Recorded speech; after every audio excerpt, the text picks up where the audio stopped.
হে আল্লাহ, একমাত্র আপনার কাছেই আমি আমার দুর্বলতার কথা জানাচ্ছি এবং একমাত্র আপনার কাছেই আমি আমার অভাবের কথা জানাচ্ছি এবং মানুষের নিকট আমার অসম্মানের কথা একমাত্র আপনাকেই বলছি। হে আরহামার রাহিমিন, আপনিই তো প্রতিটি দুর্বল ব্যক্তির রব এবং আপনিই আমার রব। আপনি কার কাছে আমাকে ছেড়ে দিলেন? এমন অচেনা মানুষদের কাছে যারা আমার ক্ষতি চায়, নাকি এমন শত্রুর কাছে যাকে আপনি আমার চেয়ে অধিক শক্তি দিয়েছেন?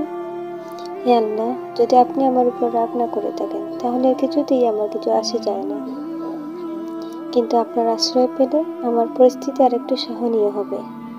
হে আল্লাহ, আমি আপনার চেহারা নূরের কাছে আশ্রয় চাই, যা সব অন্ধকারকে উজ্জ্বল করে দিয়েছে, যা দুনিয়া এবং আখিরাতের সব বিষয় সংশোধন।